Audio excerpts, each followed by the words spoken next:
ગુજરાતમાં ખેડૂતની જમીન કોણ ખરીદી શકે? શું કોઈ પણ માણસ પૈસા હોય એટલે ખેતીની જમીન ખરીદી શકે? જો તમે પણ એવું જ વિચારો છો તો આજનો આ વિડીયો આખો જરૂર જોજો.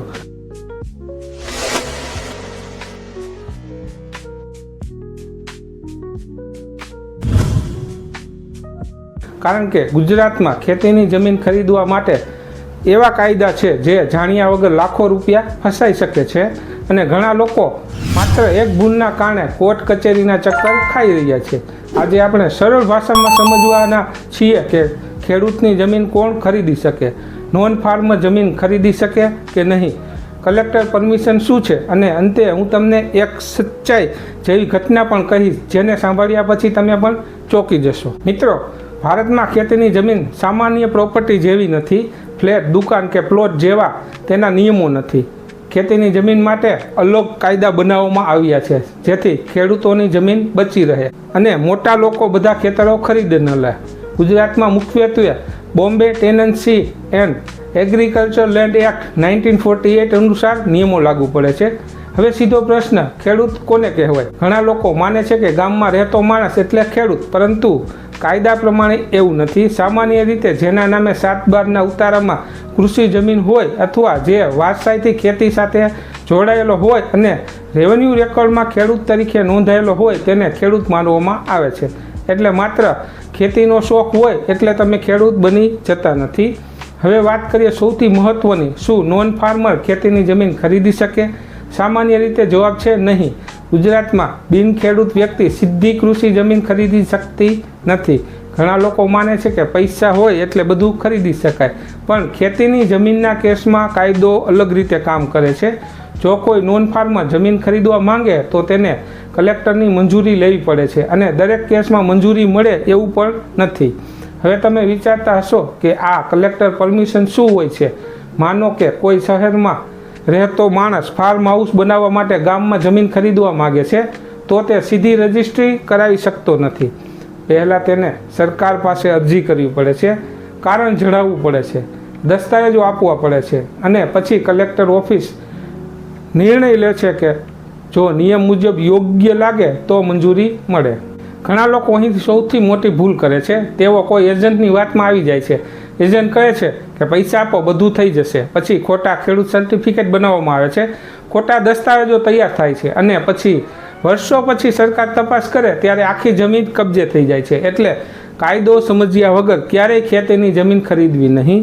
હવે એક મહત્ત્વની વાત, ઘણા લોકો પૂછે છે કે મારા દાદા ખેડૂત હતા પણ મારા પપ્પાના નામે જમીન નથી, તો હું ખેડૂત ગણાવ? ઘણા કેસમાં વારસાઈ આધાર પર ખેડૂતનો દરજ્જો મળી શકે છે, પરંતુ તેની પ્રક્રિયા અલગ હોય છે. એટલે કોઈ પણ જમીન ખરીદતા પહેલાં તમારે વકીલ અથવા રેવન્યુ એક્સપર્ટની સલાહ લેવી ખૂબ જરૂરી છે. હવે બહારના રાજ્યનો માણસ ગુજરાતમાં ખેતીની જમીન ખરીદી શકે? હા, પરંતુ શરતો સાથે. જો તે કાયદેસર ખેડૂત હોય અને તેના પુરાવા હોય તો કેટલાક કેસમાં શક્ય બને છે, નહીં તો કલેક્ટર પરમિશન જરૂરી બને છે. એટલે માત્ર અમદાવાદ, મુંબઈ કે દિલ્હીમાંથી આવો એટલે સીધી જમીન ખરીદી શકો એવું નથી. હવે વાત કરીએ કંપનીઓ અને બિલ્ડરોની. શું બિલ્ડર સીધી ખેતીની જમીન ખરીદી શકે? સામાન્ય રીતે ખેતીની જમીન માટે જમીનને પહેલાં એને એટલે કે નોન એગ્રીકલ્ચરમાં કન્વર્ટ કરવી પડે છે.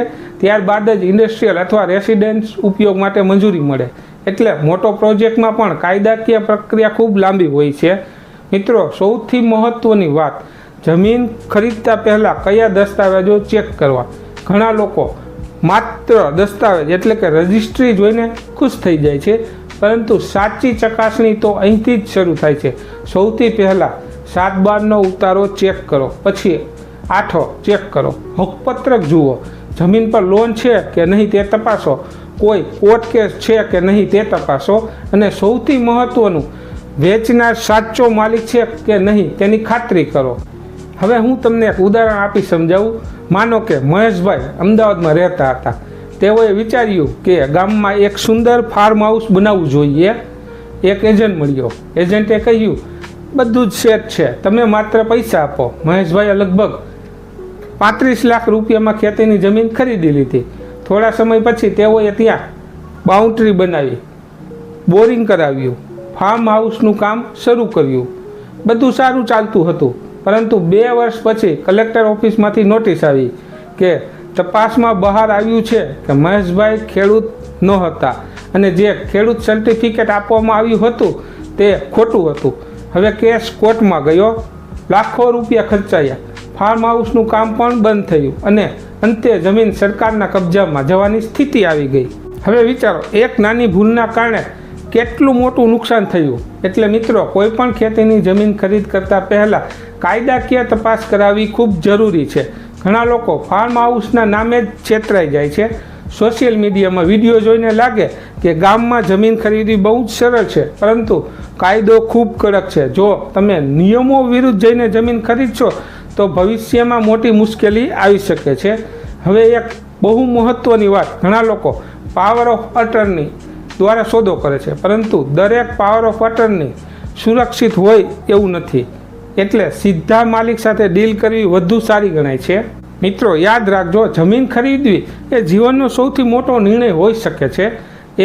એક ખોટો નિર્ણય તમને કોર્ટ, પોલીસ અને સરકારી ઓફિસના ચક્કરમાં નાખી શકે છે. એટલે ક્યારેય ઉતાવળમાં નિર્ણય ન લો.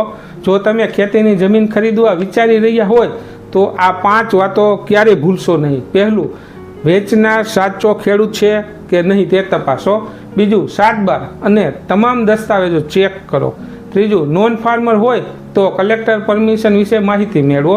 ચોથું, કોઈ એજન્ટની વાત ઉપર અંધવિશ્વાસ ન રાખો. અને પાંચમું, સોદા પહેલાં સારા વકીલની સલાહ જરૂર લો. મિત્રો, આજનો વિડીયો તમને ઉપયોગી લાગ્યો હોય તો વિડીયોને લાઈક કરો, કારણ કે આવી કાયદાકીય માહિતી દરેક માણસ સુધી પહોંચવી જોઈએ. કોમેન્ટમાં જરૂર લખજો કે તમે ખેતીની જમીન ખરીદવા માંગો છો કે નહીં.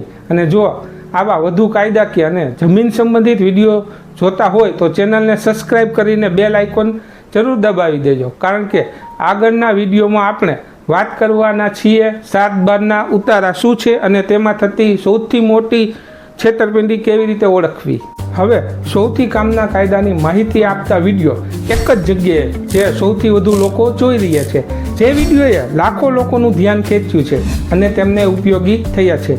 તેમાં તમને મળશે કાયદા અને નિયમોને લગતા એ વિડીયો જેને સૌથી વધુ લોકો જોઈ રહ્યા છે, સૌથી વધુ શેર થઈ રહ્યા છે અને લોકો માટે સૌથી ઉપયોગી સાબિત થયા છે. જેમાં જમીન કાયદા, ખેતીના નિયમો, સરકારી યોજનાઓ, દસ્તાવેજો અને રોજિંદા જીવનમાં કામ લાગે તેવી કાયદાકીય માહિતી એક જ પ્લેલિસ્ટમાં સરળ રીતે જુઓ. જો તમે હજી સુધી આ બધા વાયરલ વિડીયો નથી જોયા તો અત્યારે જ આપણી ચેનલ પર જઈ most views videos playlist open કરો. કદાચ તમારા કામની સૌથી મહત્ત્વની માહિતી ત્યાં જ હોય. પ્લેલિસ્ટ લિંક ડિસ્ક્રિપ્શનમાં આપેલ છે, ત્યાં જઈ અચૂક જુઓ. આભાર.